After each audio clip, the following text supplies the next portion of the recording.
আসসালামু আলাইকুম বন্ধুরা, আশা করি সবাই সুস্থ আছেন। যখন চূড়ান্ত যুদ্ধ পরিস্থিতি, নিজের অস্তিত্ব রক্ষা করার লড়াই এবং শত্রুকে শিক্ষা দেওয়ার লড়াই, তখন গোপনীয়তা বলতে আর কিছু রাখা যায় না।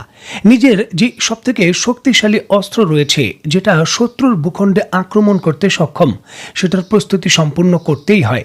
আর ইরান কিন্তু এইবার এই দিকেই এগোলো। রিসেন্টলি ইরানের সুপ্রিম লিডার আয়াতুল্লাহ খামেনি যুক্তরাষ্ট্রের প্রেসিডেন্ট ডোনাল্ড ট্রাম্পের হুমকি যে পরমাণু চুক্তি না করলে ইরানে বোমা হামলা করা হবে, এর পরিপ্রেক্ষিতে তার সর্বোচ্চ প্রস্তুতি নেওয়ার নির্দেশ দেন।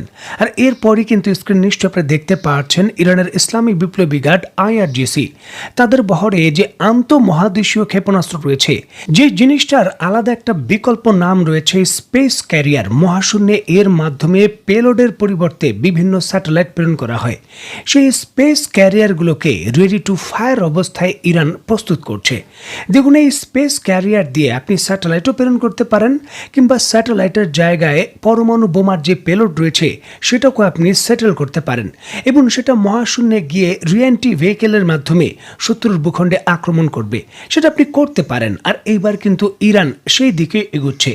যদিও ইরান এটা বলেনি যে আমরা সরাসরি যুক্তরাষ্ট্রে আক্রমণের প্রস্তুতি নিচ্ছি, তবে ইরানের পক্ষ থেকে নিশ্চিত করা হয়েছে 3 টন পেলোডের তাদের যে নতুন স্যাটেলাইট রয়েছে সেটা প্রেরণের চূড়ান্ত প্রস্তুতি নিচ্ছে তারা। যদিও এই ধরনের কর্মকাণ্ডের বিষয়ে যুক্তরাষ্ট্র হুঁশিয়ারি দিয়ে বলেছে যে এটা ইরান মূলত স্যাটেলাইট প্রেরণের কোনো ধরনের কর্মসূচির অংশ নয়। ইরান তার আন্তঃমহাদেশীয় ক্ষেপণাস্ত্র ব্যবস্থার যে শক্তিশালী প্ল্যাটফর্ম রয়েছে সেটাকে দাঁড় করাচ্ছে এবং যুক্তরাষ্ট্রের বিরুদ্ধে হুমকি তৈরি করছে। যুক্তরাষ্ট্র আনুষ্ঠানিকভাবে এই ধরনের বক্তব্য দিয়েছেন। আর এই ধরনের বক্তব্য দেওয়াটাই স্বাভাবিক, কারণ উত্তর কোরিয়ার পক্ষ থেকেও এইভাবেই কিন্তু আন্তঃমহাদেশীয় ব্যালিস্টিক ক্ষেপণাস্ত্রের যেই আধুনিকায়ন, এই দুইটাই কিন্তু উত্তর কোরিয়া করেছে এই স্পেস প্রোগ্রামের আড়ালে, যেটা ইরানও বহুদিন ধরে করছে। এবং যুক্তরাষ্ট্রের পক্ষ থেকে ইরানের এই স্পেস প্রোগ্রামের উপর শক্তিশালী নিষেধাজ্ঞাও রয়েছে। দেখুন, পৃথিবীর যে কোনো দেশই, সেটা হতে পারে রাশিয়া, হতে পারে যুক্তরাষ্ট্র, চীন বা উত্তর কোরিয়া বা ইরান, যেই দেশই হোক না কেন, যারা এই স্পেস প্রোগ্রাম পরিচালনা করে এবং ICBM প্রোগ্রামের উন্নতি ঘটায়, তাদের জন্য স্পেস পোর্ট খুবই গুরুত্বপূর্ণ। স্পেস পোর্ট মূলত যে জায়গা থেকে এই রকেটগুলোকে নিক্ষেপ করা হয়, তার অবকাঠামো তৈরি করা, পরিকাঠামো তৈরি করা খুবই গুরুত্বপূর্ণ বিষয়। এবং বিশাল আকারের এই রকেটগুলো সেই পরিকাঠামোর কাছাকাছি কিন্তু তৈরি হয়, যাতে ট্রান্সপোর্টেশনে কোনো ধরনের সমস্যা না হয়। হিসাব বলছে ইরানের ভেতর বর্তমানে 2টি স্পেস পোর্ট রয়েছে, ইমাম খোমেনি স্পেস পোর্ট এবং শারুদ স্পেস পোর্ট।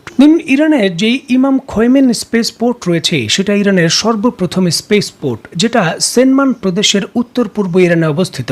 এই স্পেস পোর্ট ব্যবহার করেই ইরান তার সিরমোগ এবং সাফারি রকেট ব্যবহার করে কক্ষপথে তার স্যাটেলাইট প্রেরণ করেছিল, যেটা ছিল 300 কেজি ওজনের। পরবর্তী সময় 2024 সালে এই 3টি স্যাটেলাইট আলাদা ব্যবহার করে মাইদা KN-2 এবং হাফতা 1 এই স্যাটেলাইটগুলো তারা প্রেরণ করেছিল।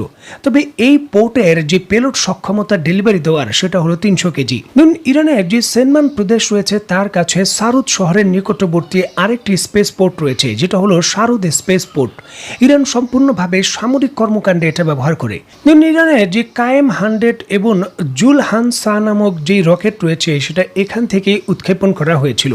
500 কিলোমিটার পৃথিবীর কক্ষপথের বাইরে প্রায় 700 কেজি ওজন সমপরিমাণের যে পেলোড রয়েছে, এই গোপনীয় সামরিক স্পেস পোর্টটি নিক্ষেপ করতে পারে।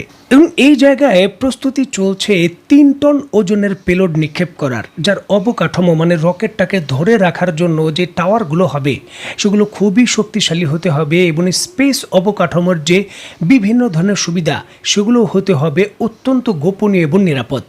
যার জন্যই কিন্তু ইরান তার যে 3য় স্পেস পোর্ট রয়েছে সেটা উদ্বোধন করেছে গতকালকে। আপনারা নিশ্চয়ই অবগত আছেন ইরানের যে চাবাহার পোর্ট রয়েছে, যেটা পাকিস্তানের গোয়াদার বন্দরের কাছাকাছি অবস্থিত।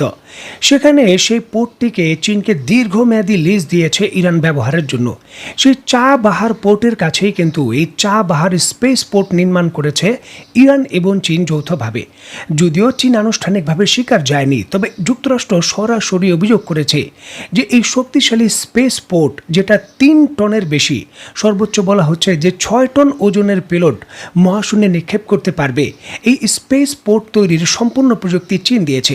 নিশ্চয়ই দেখতে পাচ্ছেন ইরানের প্রেস টিভি এখানে কিন্তু সংবাদ করে এটা নিশ্চিত করেছে যে ইরানের যে পার্স মিসাইলের নতুন ভেরিয়েন্ট রয়েছে, যেটা 3 টনের পেলোড নিয়ে যেতে পারবে, সেটার নিক্ষেপযোগ্য এই চাবাহার স্পেস পোর্ট তারা আনুষ্ঠানিকভাবে উদ্বোধন করেছে। দেখুন, যদিও এই চাবাহার স্পেস পোর্টের অনেক কাজ বাকি রয়েছে, এখানে অবকাঠামোগত আরও অনেক কাজ করতে হবে, তবে পরিস্থিতি যেহেতু উত্তপ্ত আর এই জন্যই জরুরি ভিত্তিতে ইরান এই স্পেস পোর্টটি আনুষ্ঠানিকভাবে উদ্বোধন করে দিয়েছে ব্যবহারের জন্য।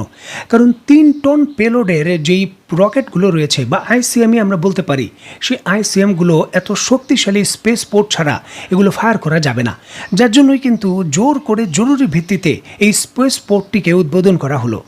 আন্তঃমহাদেশীয় রেঞ্জে বিশেষ করে যুক্তরাষ্ট্রের মূল ভূখণ্ডে আক্রমণের জন্য এই চাবাহার স্পেস পোর্ট সবথেকে গুরুত্বপূর্ণ যেই রেসের ঘোড়া রয়েছে সেই হিসাবে দায়িত্ব পালন করবে এবং সবথেকে বড় চ্যালেঞ্জিং জায়গা হিসাবে এটাই কিন্তু যুক্তরাষ্ট্রের বিরুদ্ধে হুমকি তৈরি করতে সক্ষম, যেটা ধ্বংস করার জন্য বলেন বা প্রতিহত করার জন্য বলেন, যুক্তরাষ্ট্রেরও ফার্স্ট টার্গেট থাকবে।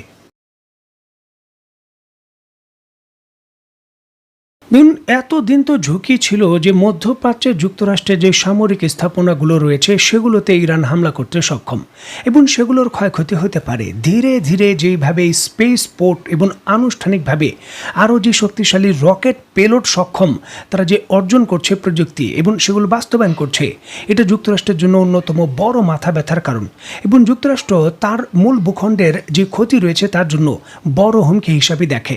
আর বিষয়টি নিবৃত্ত করার জন্য জরুরি ভিত্তিতে যুক্তরাষ্ট্রের প্রেসিডেন্ট মিস্টার ডোনাল্ড ট্রাম্প অতি জরুরি সফরে সংযুক্ত আরব আমিরাত, কাতার এবং সৌদি আরব সফরে আসছেন। অত্যন্ত গুরুত্বপূর্ণ এই বিষয়টিকে কেন্দ্র করে স্ক্রিনে নিশ্চয়ই আপনারা দেখতে পাচ্ছেন বাংলাদেশের অন্যতম বড় সংবাদ মাধ্যম যুগান্তর তাদের সংবাদ শিরোনামই করেছে সৌদি আরব এবং কাতারে যাচ্ছেন ট্রাম্প। মধ্যে তিনি হয়তো কিছু সময়ের জন্য সংযুক্ত আরব আমিরাতে যাত্রা বিরতি করতে পারেন। দেখুন, সৌদি আরব এবং কাতার দুইটি জায়গায় ইরানের বিরুদ্ধে শক্তিশালী হামলা করার জন্য খুবই গুরুত্বপূর্ণ। বিশেষ করে কাতারের ভেতর বৃহত্তম সামরিক ঘাঁটি রয়েছে এবং ওই অঞ্চলের আঞ্চলিক নেতা হলো সৌদি আরব।